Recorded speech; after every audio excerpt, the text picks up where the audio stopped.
Hello everybody, welcome to today's lecture on recycle. So, usually in most of the industries, the streams which leave a reactor or a particular process is not been fully converted into the desired products or has not been fully purified, and the process might still have to be done multiple times. So, in such a scenario, setting up multiple processes or equipments for the same process would not be cost effective. So, what people do is the streams which are leaving the process will be sent back into the process for further processing. So, this type of a setup is called recycle. We will talk about recycle and how it is useful for chemical and biochemical industries, and we will solve some example problems to try and understand the fundamentals of recycle when it comes to material balance calculations. So, what happens is reactions, if you consider reactors, reactions never go to completion. In most cases you would always have incomplete or partial reactions. That is why we learnt all the terminologies associated with them and we were performing calculations related to them. So, in this case what happens? The unconsumed reactant which leaves the reactor is a wasted resource. If you just discard it, you are actually throwing away money because you have spent a lot of money to procure these reactants. So, you would not want to waste them. So, instead what you do is you can try to separate these unconsumed reactants using some downstream operation and send this back to the feed. So, now your feed not only includes the fresh feed which has been purchased, but also includes the recycle which has been taken from the process and sent back into the system. So, this particular process is called as recycle and it helps in reducing costs associated with a process.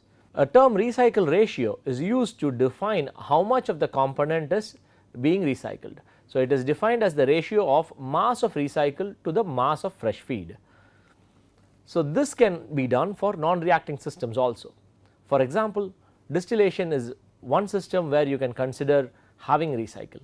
We will look at different examples for such a scenario. So, look at this process. The first process shows two different feeds entering into a process and leaving as products. So, you have another system where you have two processes connected to each other. The first one has two inputs and one output, and the output for the process 1 goes into the second process and products are formed. So, what you can do here is the output of the products process 2 can actually have a separation system where products are removed and the unreacted reactants or the raw material which needs further processing can then be recycled back into the feed for the process 1. So, this is a flow chart representing how recycle systems work.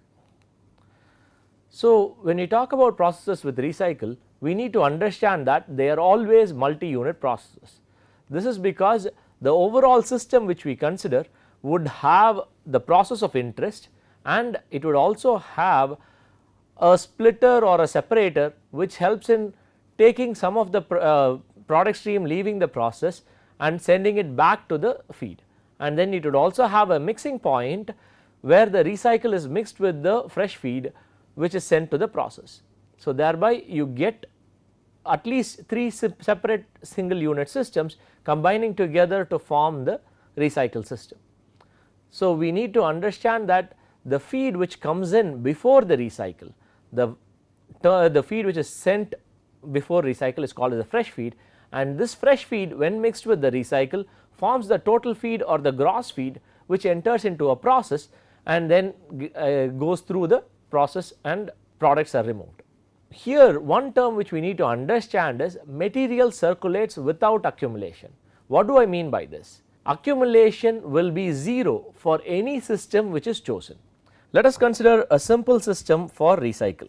So, you have an input and an output for a process, and a splitter is used to separate out some of the product which is leaving the system and is sent back into recycle.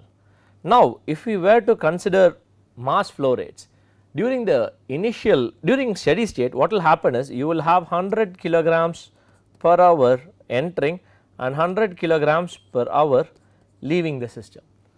But the recycle stream could be anything, if the recycle ratio is 5, you would have this as 500 kilograms per hour of recycle being sent back in.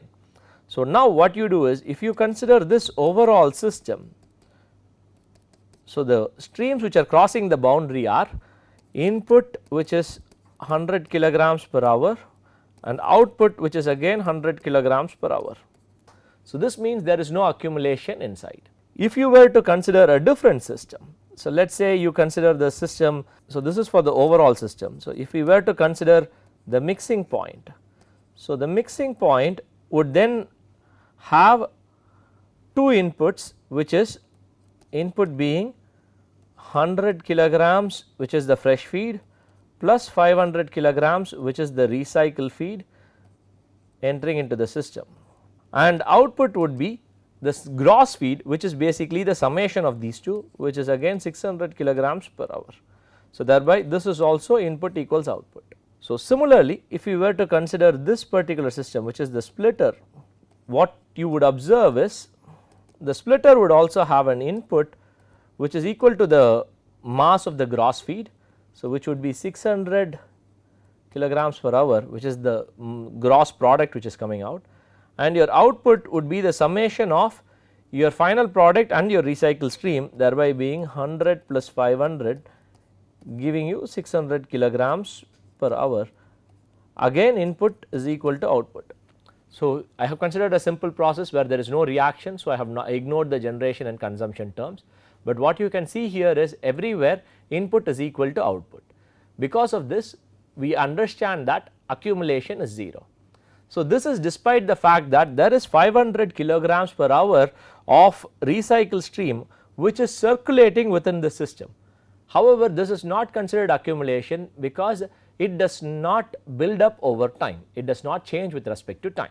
How is this steady state achieved while keeping material in circulation without accumulation inside the system?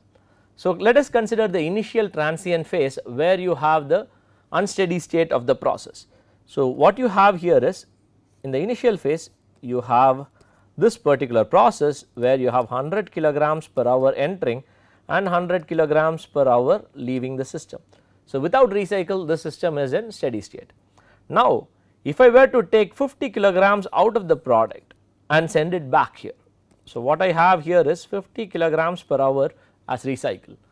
So, this will now become 50 kilograms per hour. So, now the process is at unsteady state. What happens immediately after this over a period of time is this 50 adds up to this 100 and your gross feed becomes, gross now becomes 150 kilograms per hour. So, which means your gross product should also be 150 kilograms per hour, thereby if you were to continue taking only 50 kilograms in recycle, this product stream which you recover would be 100 kilograms per hour. This happens over a period of time. So, this initial period where you have unsteady state would be the transient phase of the process. So, finally, you reach steady state like this, and you can continue doing this to make sure that this particular value for recycle is built up to achieve the required recycle ratio. In the example we saw in the previous slide, we had assumed a recycle ratio of 5, thereby this was being 500.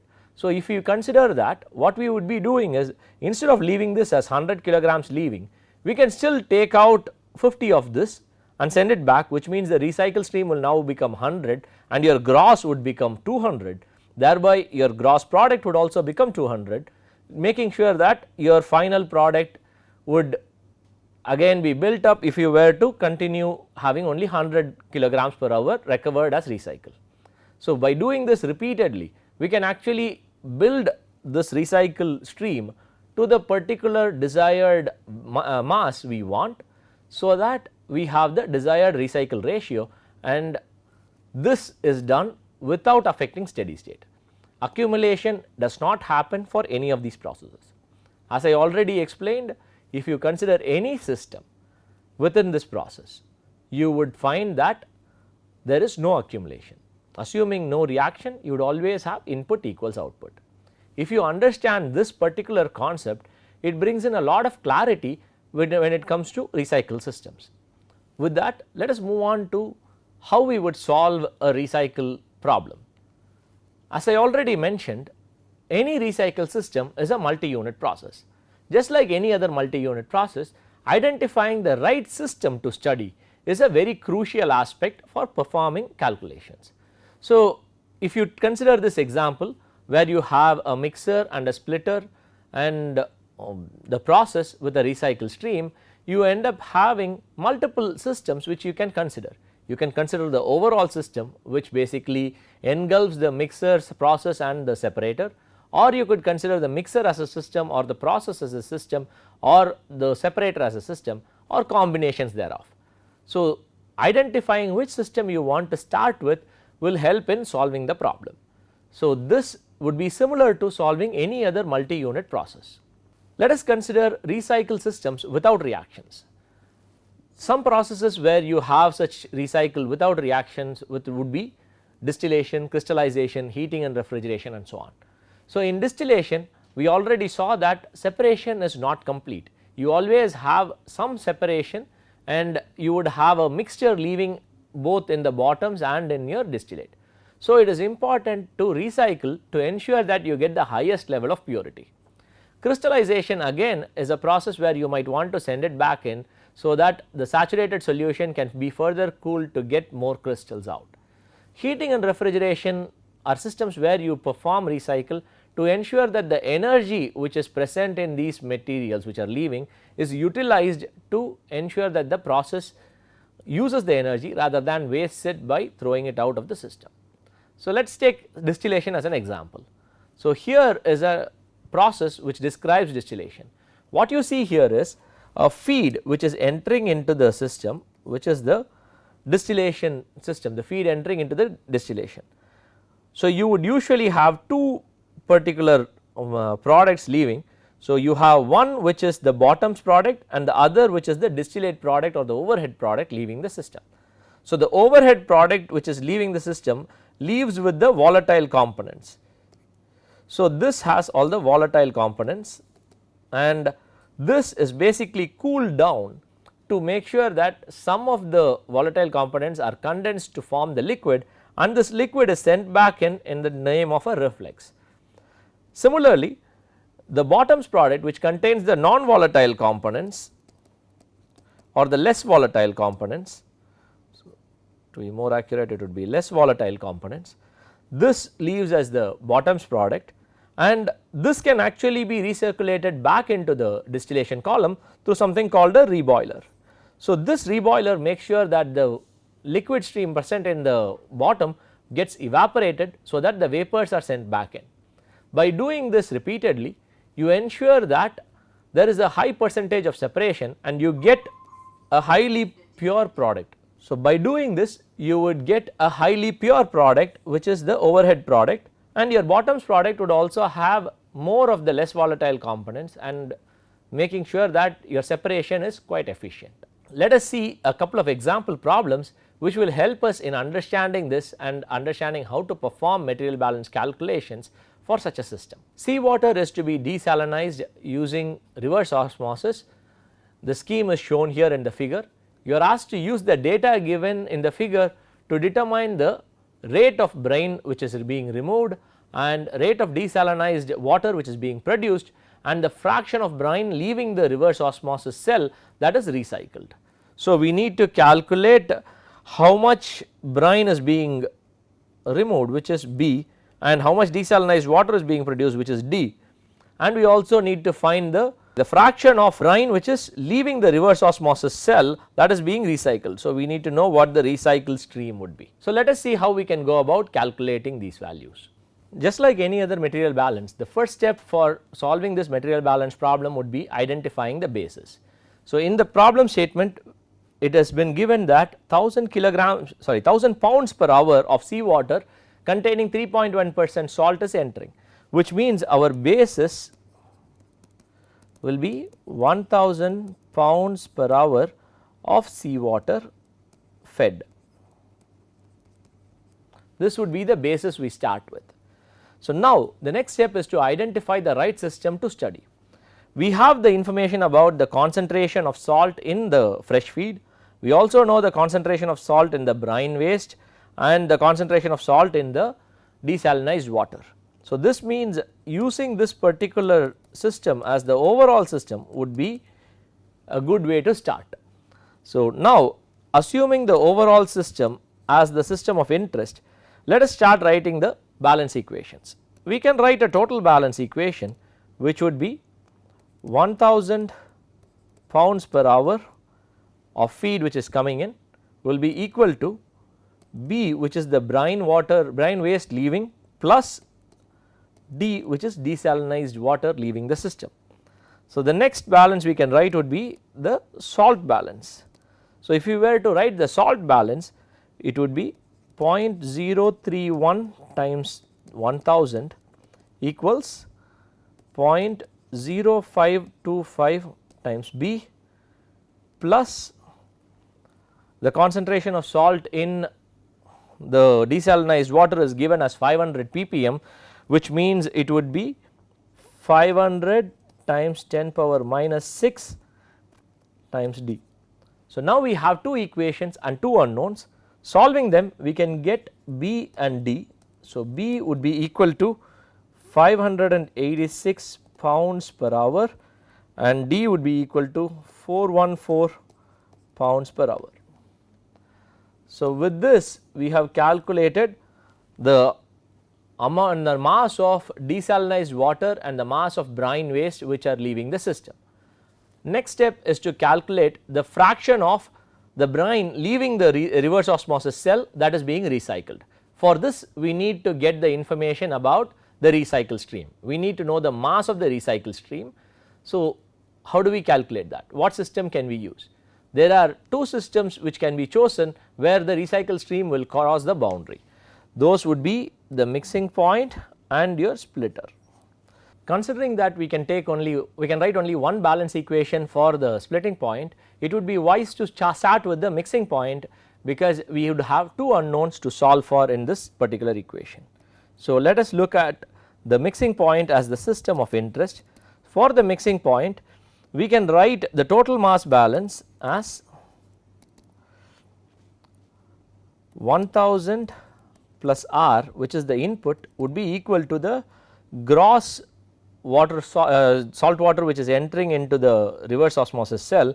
Let us call that G, and you would have a salt balance that we can write. The salt balance would basically be 0.031 times 1000 plus 0.0525 times R would be equal to 0.04 times G. So, you have two equations and two unknowns. So, using this you can solve for R, which is the recycle stream. R would be 720 pounds per hour. So, in this equation I hope you understand why I chose to write 0.0525 times R. This is because of the fact that you have a splitter here.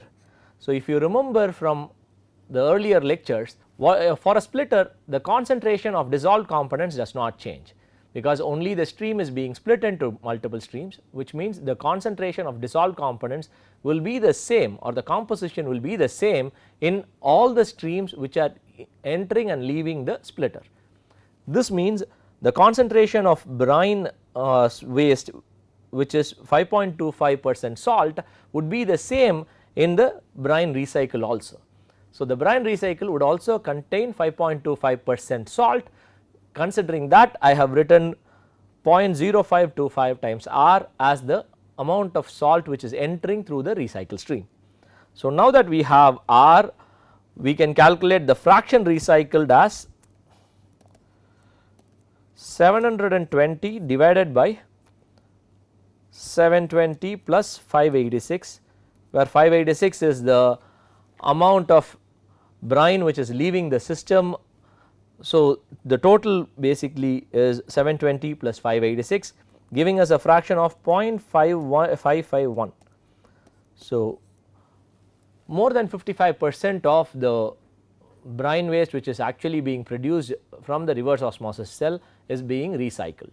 So, only less than 45% is being thrown out as brine waste. So, hopefully you were able to follow this problem and you were able to understand the logic behind choosing the systems and understanding the compositions which have to be used for the salt concentrations. With that, let us move on to the next example problem. The protein purification system of continuous affinity recycle extraction combines the advantages of well accepted separation methods like affinity chromatography, liquid extraction and membrane filtration, while avoiding the drawbacks inherent in batch and column operations.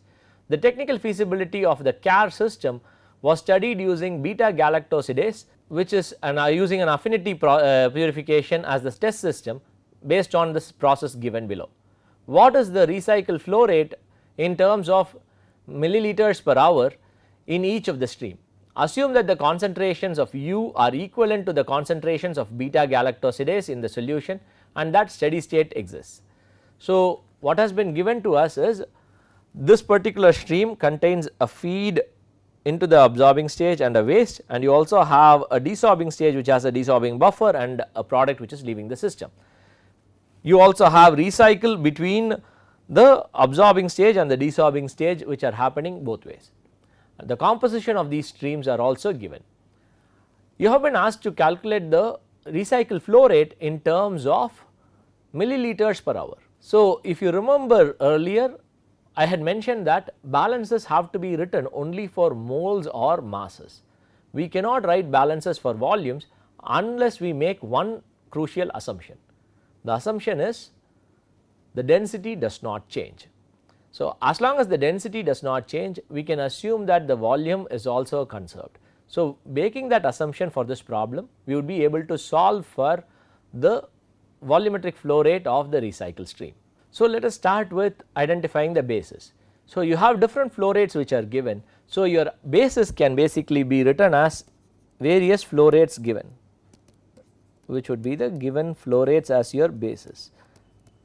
Now, as I mentioned earlier, the assumption we make is density is a constant.